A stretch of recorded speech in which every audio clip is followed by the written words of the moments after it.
નમસ્કાર વિદ્યાર્થી મિત્રો, મા સરસ્વતી શિશુકુંજ ભગવાન આપનું હાર્દિક સ્વાગત કરે છે. તો આપણે ગયા વિડિયોની અંદર પાઠ 9 આપણી અર્થવ્યવસ્થા ભણ્યા, બરાબર? તો જેની અંદર આપણે અલગ અલગ પોઈન્ટની ચર્ચા કરી હતી. જેમાં પહેલું છે ખાનગીકરણ, એટલે કે જાહેર સાહસો. બરાબર? ખાનગીકરણ એટલે શું? કે જાહેર સાહસો શરૂ કરવાનું. બીજું, જાહેર સાહસોમાં ખોટ થવાની. કેમની ખોટ થવાની? જ્યારે જાહેર સાહસો સરકારે શરૂ કર્યા, ખાનગીકરણ અને સરકારીકરણ, બરાબર? બે વસ્તુ હતી, રાઈટ? જેની અંદર આ ખાનગીકરણનો મુદ્દો આવ્યો ત્યારે સરકારે કહ્યું કે જાહેર સાહસો શરૂ કરવાની શરૂઆતમાં જાહેર સાહસોમાં ખોટ થવાની, એટલે કે જે ધંધા વેપાર હતા, બરાબર, એની અંદર ખોટ થવાની. ખાનગીકરણની પ્રક્રિયાને લીધે સરકારના અર્થતંત્ર પર, સરકારનું જે અર્થતંત્ર પર એની પર અસર થઈ. કેવી અસર થઈ કે આપણે જોઈએ, કામદારો સંગઠિત થયા, પણ જે તેના ઉદ્યોગો હતા તેને શું થવા લાગ્યું? નુકસાન થવા લાગ્યું. ખાનગી સાહસોની અંદર રોકાણ થયું, ધંધા વેપાર શરૂ કર્યા, બરાબર, પૈસા એકત્રીકરણ કર્યા, બધું થયું, પણ છેવટે શું થયું કે કામદારો સંગઠિત થયા અને મીટિંગ ભરીને નક્કી કરી કે હવે શું કરવાનું.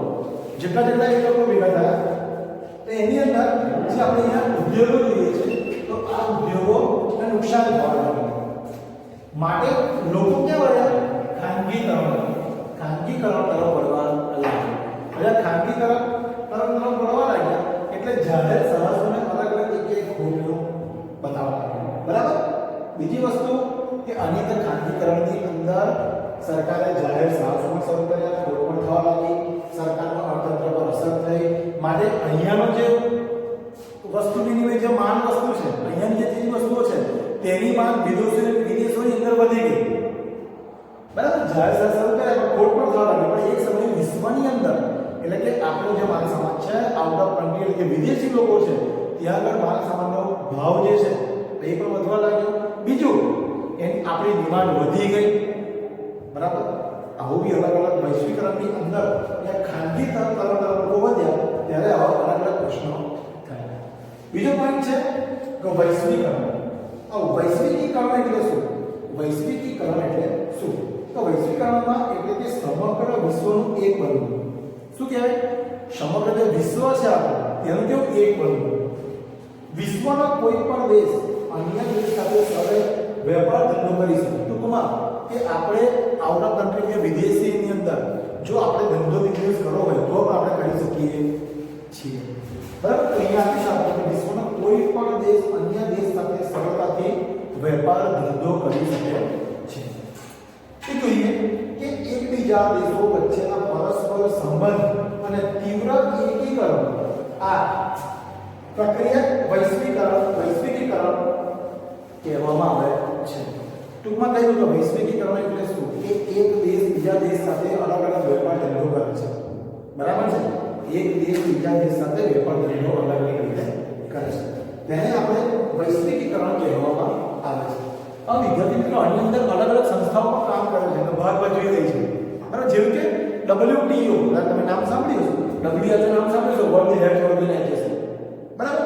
તો એવી રીતે અહીંયા એકબીજા દેશો વચ્ચેના પરસ્પર સંબંધ થાય, તીવ્ર એકીકરણ એટલે કે વેપાર વિનિમય વધે. આ પ્રક્રિયાને વૈશ્વિકીકરણ કહેવામાં આવે છે, બરાબર? એટલે કે ઇન્ડિયાનો માલ છે તો આપણે સમજી લો કે આપણે કોઈ પણ બધી વસ્તુઓ અમેરિકામાં લીધી છે તો તેના માટે વૈશ્વિકીકરણ કરવું જરૂરી છે, કે સંબંધ વધવો જરૂરી છે. તો અહીંયા વિશ્વ વેપાર સંગઠન નામની સંસ્થા છે જે WTO નામથી ઓળખાય છે.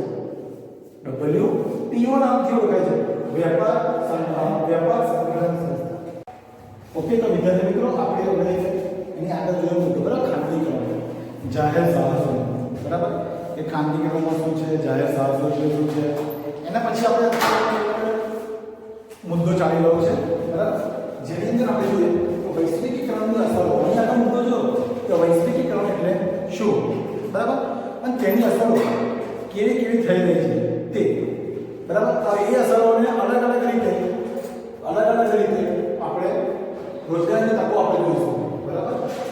તો રોજગારીની નવી તકો ઊભી છે વૈશ્વિકીકરણને કારણે. વૈશ્વિકીકરણને કારણે રોજગારી તકો કેવી છે? નવી ઊભી છે, બરાબર? બીજું, રોજગારી નવી તકો કેવી ઊભી છે? તો વૈશ્વિકીકરણની અસરો છે, કેવી થઈ જોઈએ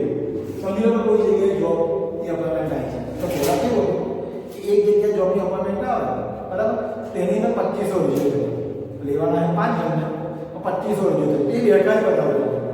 અત્યારે ટેકનોલોજીને કારણે નવા માણસ ખોલી રહ્યા છે, નવી નવી જગ્યાઓ, નવી ઉપર નવી ટેકનોલોજી છે બરાબર. તો તેના માધ્યમથી વ્યક્તિ કોઈ પણ વ્યક્તિ બરાબર, જેન્ટ્સ હોય લેડીઝ હોય એને ટૂંકમાં 18 વર્ષથી ઉપરના જે લોકો અત્યારે શિક્ષણ લઈ રહ્યા છે, ભવિષ્યમાં લેશે બરાબર, તો એ લોકોને પણ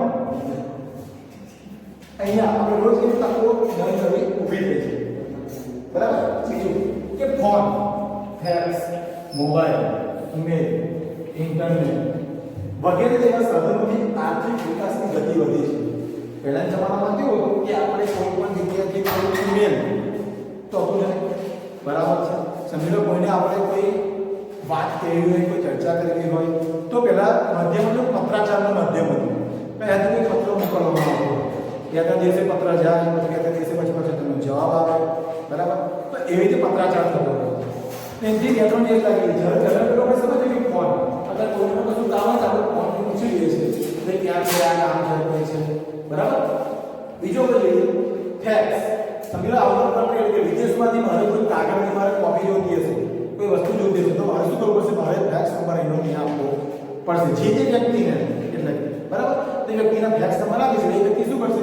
મારે જે ડોક્યુમેન્ટ જોયો છે કે એ મને ડોક્યુમેન્ટ ત્યાંથી ફેક્સ મશીન દ્વારા મને મોકલાવશે બરાબર છે. અને ફેક્સ મશીન દ્વારા જે મને મોકલાવશે એ મને એકદમ ઓછા સમયની અંદર મને મળી જશે.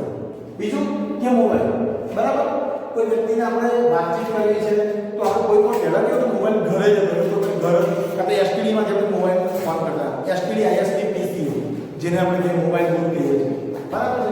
તો એવી જ રીતે અહીંયા ફોન, ફેક્સ, મોબાઈલ એની પણ સુવિધા છે અત્યારે આપણે જોઈએ છે કે 2021 ની અંદર કેવી કેવી નવી નવી કંપનીઓ મોબાઈલ અત્યારે આવી છે બરાબર. કે નવી નવી સુવિધાઓ એની અંદર હોય છે.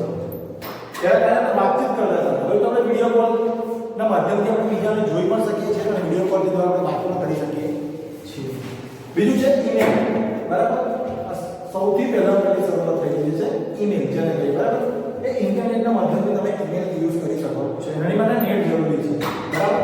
તો ઈમેલ, તો એની અંદર કોઈ પણ તમારે આપણે તો પત્રાચાર જ છે એક પ્રકારનો, પણ એક એનો ભાગ છે. આ છે કોમ્યુનિકેશન જ છે, એક પ્રકારનો ભાગ છે ઈમેલ. વગેરે જેવા સાધનોથી આર્થિક વિકાસની ગતિ વધી છે. તો આ બધાનો વસ્તુ જો આપણે phone, fax, mobile, email, internet આ બધાનો ઉપયોગ અત્યારે 100% નહીં પણ 1000% કરતાં પણ વધારે થઈ ગયો છે. જેથી તમારો સમય પણ બચે અને કામ પણ વ્યવસ્થિત મસ્ત દેખાતું હોય છે. આગળ બહુરાષ્ટ્રીય કંપનીઓ યજમાન દેશોની કંપની સાથે, યજમાન દેશો એટલે કે બીજી કંપનીઓ સાથે, દેશોની કંપની સાથે સંયુક્ત સાહસ કરવા લાગી. બહુરાષ્ટ્રીય કંપની એટલે કે આપણી કંપની છે બરાબર છે. સમજી લો કે ફોર્સ કંપની ગાડી છે, અહીંયા આપણે પૂછ્યા કે ભારતમાં વિદેશી ફોર્ડ મોટર્સ બરાબર. આ કંપની કારના યંત્રોનું ઉત્પાદન આપણા ભારતમાં થાય છે. કંપની છે આઉટ ઓફ કન્ટ્રી નહીં, લોન્ચ થાય છે બહારથી બરાબર. પણ જે એના જે યંત્રો જે છે, એના જે સાધનો છે તે અહીંયા બને છે. જેવું કે એની બાળકો છે બરાબર, એના અલગ અલગ ઇન્સ્ટ્રુમેન્ટ છે જેની અંદર બરાબર, એ આપણા ભારતની અંદર બને છે. તો ભારતમાં વિદેશી ફોર્ડ, વિદેશમાં બને આ કંપની છે, આપણે વિદેશી ફોર્ડ મોટર્સ કંપની કારના યંત્રોનું ઉત્પાદન ભારતમાં કરાવે છે. અહીંયા એનું ઉત્પાદન થાય, તૈયાર થઈને આપણા કંપની મોકલવામાં આવે છે. એનો લાભ પણ થશે આપણા ભારત દેશના જે લોકો કંપનીમાં કામ કરે છે તે બધાને. બીજું કે માલ સામાનની ગુણવત્તા જળવાતા ઓછી કિંમતે સારો માલ સામાન ગ્રાહકોને મળવા લાગ્યો બરાબર. માલ સામાનની કિંમતની અંદર બરાબર. તો વાત છે કે માલ સામાનની ગુણવત્તા જળવાતા ઓછી કિંમતે સારો માલ સામાન ગ્રાહકો સુધી મળવા લાગ્યો. કિંમત ઓછી હતી બરાબર, તો માલ સામાનની ગુણવત્તા વધારે સારી હતી. ભારતમાં ચીની રમકડાનું વેચાણ 70 થી 80% વધી ગયું. 70 થી 80%. ભારતમાં જે ચીની રમકડા હતા, અત્યારે આપણે જો કે ચીનના માલનો આપણે બહિષ્કાર કરીએ છીએ બરાબર. કોઈ પણ વસ્તુ નાની હોય કે મોટી પ્લાસ્ટિકની હોય ગમે તે વસ્તુ છે તો આપણે એનો બહિષ્કાર કરીએ છીએ, કારણ કે એ આપણા માટે ખતરારૂપ બની જાય છે દિવસ દિવસ. ભારતમાં ચીની રમકડાનું વેચાણ 70 થી 80% વધ્યું હતું. તેના કારણે આપણા ભારતના લઘુ ઉદ્યોગો એટલે કે ગૃહ ઉદ્યોગો પણ નુકસાન થઈ રહ્યું. આપણા લઘુ ઉદ્યોગોને પણ નુકસાન થઈ રહ્યું હતું. તો વિદ્યાર્થી મિત્રો આપણે જોયું તો વૈશ્વિક પ્રણાલીની અસરો કે રોજગારી નવી તકો technology, internet, mobile, email, fax એથી આપણા ભારતના વિકાસની ગતિ હતી. બહુરાષ્ટ્રીય કંપની સાથે યજમાન દેશો સાથે આપણે કરાર કર્યો અને કોર્સ એવી મોટર કંપની કાના યંત્રો આ એકની કંપની નહીં પણ ઘણી બધી કંપનીઓ છે બરાબર જે આપણા કન્ટ્રીની છે પણ તેના યંત્રો આપણા ભારતમાં બને છે અને આપણે તેમને પહોંચાડીએ છીએ બરાબર. બીજું કે માલ સામાનની ગુણવત્તા એ ઓછી કિંમત આપણને મળી. ભારતમાં રમકડાનું વેચાણ 70 થી 80% ચીન માટે ધીમે ધીમે શું થયું ભારત દેશમાં લઘુ ઉદ્યોગને ઘણું નુકસાન થવા લાગ્યું.